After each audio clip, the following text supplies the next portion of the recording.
Hi guys, welcome back to the channel, and today I'm gonna show you my workflow using my Insta360 One X2, which is my 360-degree camera, and I do enjoy this little piece of equipment. In my opinion, the best 360 camera in the market. I do have this camera, which is an action camera, standard action camera, and the main difference basically is this: when you are recording with an action camera, you have to point it to where you want to record. So let's suppose you are recording something like this, you are recording yourself, and there's some action happening behind the camera.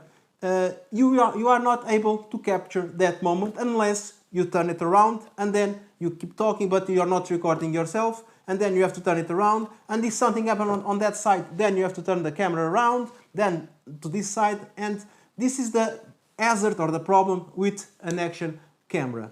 With an Insta360 camera like this, okay, you just have to do this, and basically it records 360 all the way. So if you are talking to the camera and something happens over there, you don't have to move.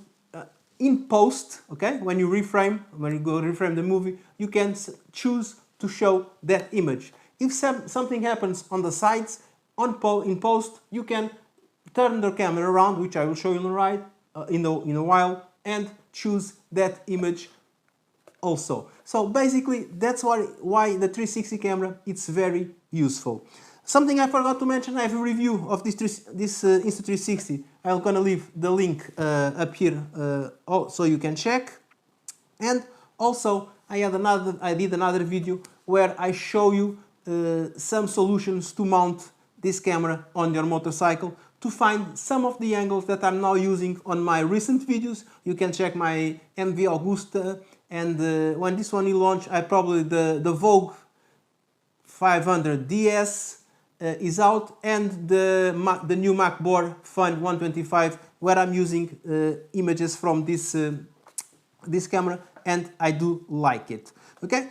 Another thing that I also use, it's a USB cable with an OTG adapter on the end. I'm going to explain you why, and I do use the app on the phone, okay? Because you can edit on your computer with Premiere, Final Cut, and DaVinci Resolve, but I personally prefer to edit everything with my phone. I think it's more fun and it's more practical, and I can do it on the run. You just go out for a ride while I'm having lunch. I can do edits and basic advanced work, because working with 360 cameras, it's a little bit extra step, or a big extra step compared to the normal action camera. So this is why the phone app it's very useful and very practical. Another thing, you can connect the camera to the app to the camera and work directly with the files on the camera, but in my opinion, I consider it very slow, because it connects via Wi-Fi and it's slow. So the thing I do is I connect with this cable, connect here and connect to the camera, and I download the files to my mobile. Okay, I have a Samsung S9, I have 255 gigabytes space, so I have lots of space. And once I have everything here, I work directly on the phone, which makes everything much faster. Having said this, let's connect the app. So I go GoPro Insta360, and as you can see, I already have several files which I recorded Thursday.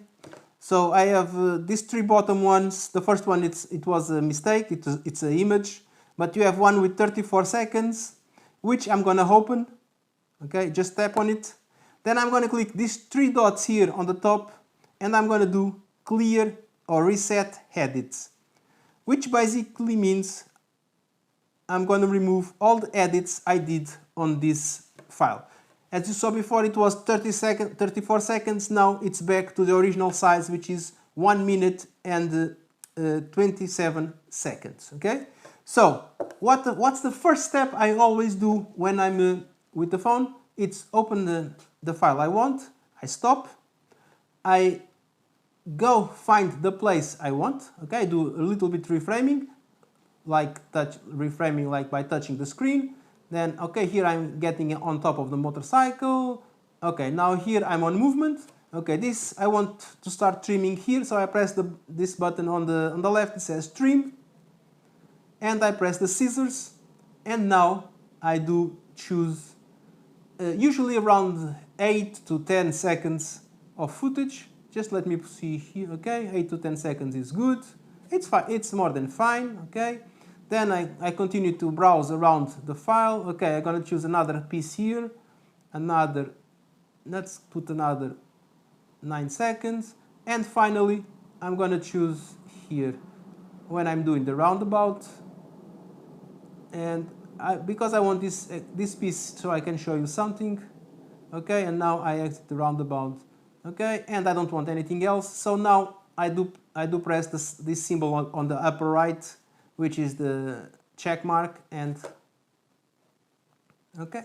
Now as you will see, look down here on the bottom. I have one clip, which is the first trim. Then I have the second clip, the second trim, and I have the third clip, which is the roundabout. So I have 3 clips, and now it's where I'm gonna start to do my edits with this phone. First thing to choose is the frame, the size of the frame. So you have 9 by 16, 16 by 9, 1 by 1, or 2.35 by 1. So 9 by 16, I think it's the Instagram.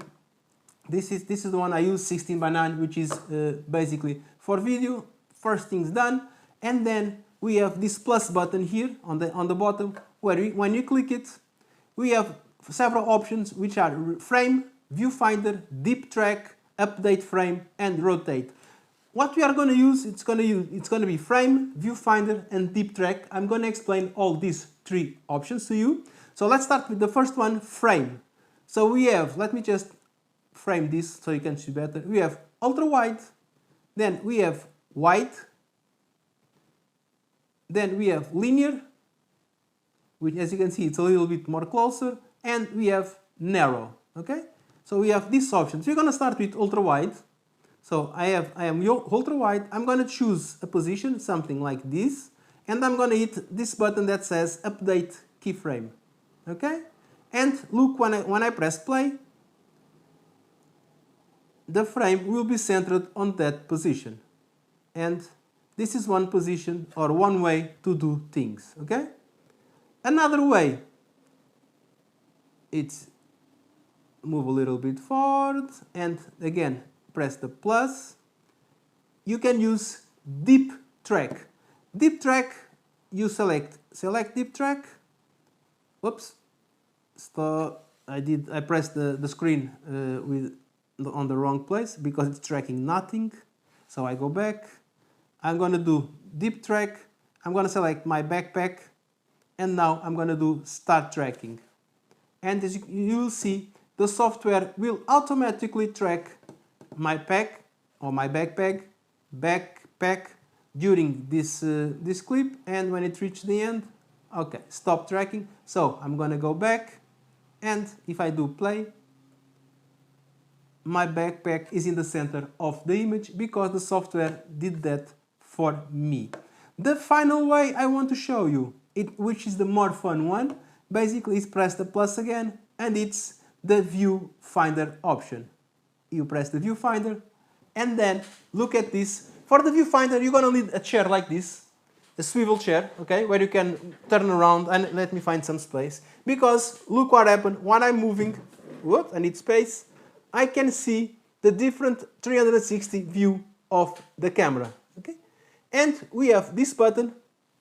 It's the button we press to start recording, and if you move left and right, we can get the image closer or farther away from us. Okay, let's start by putting on the starting point. Okay, we're gonna press the button and move it to the right, move it a little bit farther away. Now I want to go a little bit closer, and as you can see, I'm still turning around, trying to keep up with the movement of the motorcycle, and go a little bit more further, and finally go closer and exit. Okay? And this is the more simple way to find the best angles. At the end, you just have to press the check on the top, and if we go if we go back here to the beginning, okay, here in the beginning, if we do play, look how the final result works. No? Now I go closer. Now I go a little bit farther, and again a little more. And in the end, I'm going to do a close-up to the exit, and boom, done. Very easy, very simple. Next step, pause, and you see that on the top, the button on the middle, export, you press that button. You have several options to export. Reframe video, which is basically the 3 clips all together as a continuous video. Export multiple clips, in this case export them separately, which is the option that I use most of the time, and export as a 360 video. So all I do is export multi-clips, and now it's gonna start exporting to your phone. Once you have everything exported, I'm gonna cancel, okay, because I don't want this footage. I'm gonna cancel it, continue to export, no, go back, okay, it stopped. I'm gonna cancel because I don't want I don't want these files, because I already did this clip or this review, so it's already done. But once I have everything here, I export it from the phone to my computer, and I do use Filmora to edit all my videos, where I put together all the footage from the 360, all the footage that comes from that camera, and all the footage that comes from my action camera, and make those beautiful videos that you like to see. And having said this, guys, this is how I do all my edits. I really hope that it was helpful for you. Don't forget my partnership with CarTrack, the GPS tracker for your motorcycle. It's only available in Portugal, but there's a link down in the description that gives you the first month free. If you know anyone in my country, let them know, and I will appreciate. Don't forget also, subscribe to the channel, click the notification bell so you receive my future videos, follow my other networks, and I really hope I can see you in the next one. Bye!